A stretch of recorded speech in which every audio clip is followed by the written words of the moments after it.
Thank you to all of our panelists for great testimony. Egypt is strategically important for the stability of the region, for helping to contain Iran's push for regional dominance, and for helping counter the terror threats that are coming from Sinai and Libya. However, many Egyptians have viewed the United States negatively since they see the Obama administration as having supported Morsi and the Muslim Brotherhood. During the year and a half when the administration remained on the fence about what to do with its Egypt policy, Cairo received billions from its Gulf allies and signed massive arms deals with Russia and with France. So, Dr. Traeger, what does this mean for our relationship and our leverage with Cairo? What does it mean for our long-term national security interests if Egypt and others move away from the United States toward Russia, toward other countries? And as we've heard, terror attacks have increased rapidly in Egypt in the past 2 years. To what do you attribute this rise, and how can Cairo improve its counterterrorism operations, and who are the groups? What are their goals?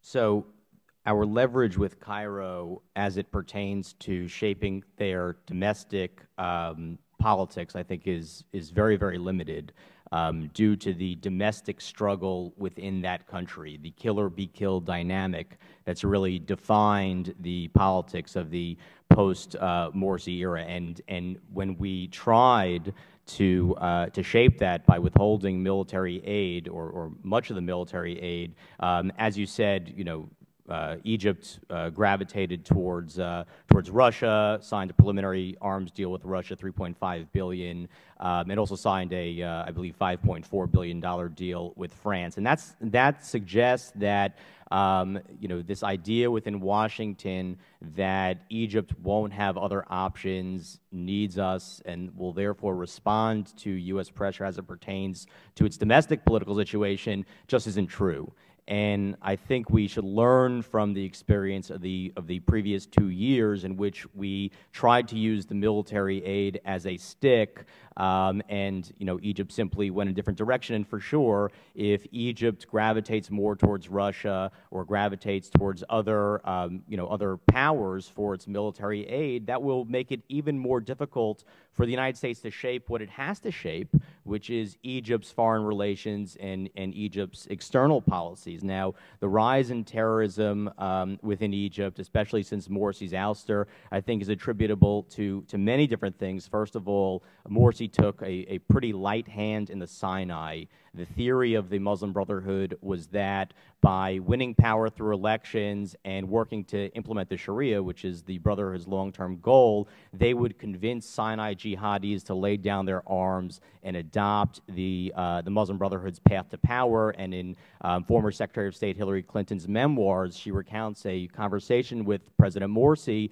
in which he said that basically there would be no Sinai attacks under an Islamist president, which clearly was not true. So part of it is the light hand that Morsi took in the Sinai, and the fact that after Morsi was ousted, the jihadis feared the return of the security state to Sinai, and then there was an uptick in violence that spread west across the Suez Canal with major attacks in some of the major Egyptian cities, particularly a massive attack in Mansoura, I believe in December 2013. The other aspect of the recent attacks seems to be the role of Muslim Brotherhood youths in slowly gravitating towards a more aggressive posture vis-a-vis the regime. These tend to not be the mass-scale attacks. They tend to be IED attacks, attacks on infrastructure, attacks on police stations. It does not seem to me that the Brotherhood has made that decision to attack civilians, and there's actually a very interesting paper written by the former vice chair of the Muslim Brotherhood's political party to this effect that I'd be happy to share with the committee. Now, I need to hedge a little bit and say that, look, we don't have ironclad proof that this is the Muslim Brotherhood or these are Muslim brothers. The evidence is circumstantial, but is reflected in Facebook postings and in various interviews that I've had since Morsi's ouster. And the unfortunate thing is, if it's the case, as I frankly believe it is, that the Muslim Brotherhood is involved in these sort of low-profile attacks, that's going to be very hard for the current regime to reverse in sort of a negotiated way, because the conflict between the current government and the Brotherhood is existential. There's really no room for compromise between the two. So, my expectation is that Egypt is going to have a very difficult path moving forward. And just one final point, that the ultimate effect of these attacks and the ultimate effect of the declining security situation seems to reinforce support for Sisi, and this repressiveness that we've been discussing today, has some significant societal support as a result of both the local context and the regional context. Thank you. Thank you.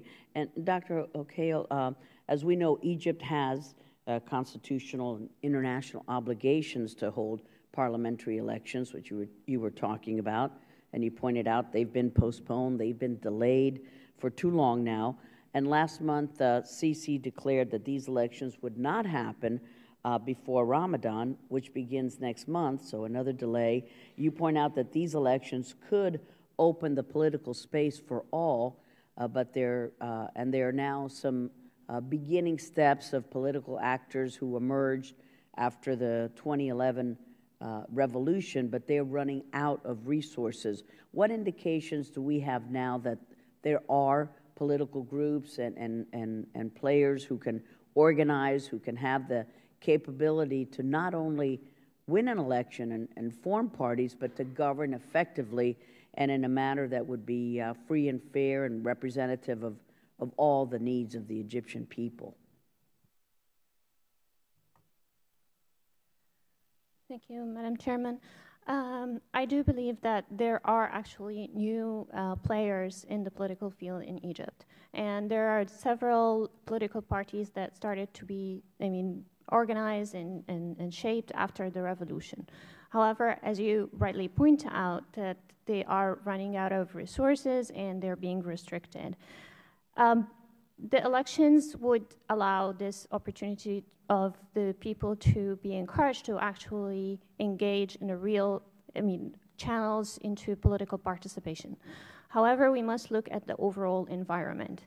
In order for these political parties to campaign freely, to actually voice their own agendas and their programs and their aspirations for Egypt, they have to have an ability to voice their demands through peaceful channels, like, for example, having a free media, which is currently suffering a lot of restrictions. At the same time, we should have also independent organizations that would monitor and oversee these processes, which is basically civil society organizations who are currently under restriction because of the current NGO law, and the drafts that's been proposed for these organizations to function under a new law has been equally restrictive. In addition, there was also a new amendment in the penal code that would penalize and criminalize anyone who would receive funding from foreign sources that would, using a language that is very loose, saying just threaten national security without saying or identifying what would be actually determined and identified as a threat to national security. All this put all the players, whether the political actors, the political parties as organized entities, and also analysts and media, civil society actors under threat and in a limbo and acting under intimidation, which would not be conducive for a real environment for an effective elections. Thank you. Thank you very much. Mr. Deutsch is recognized for his questions.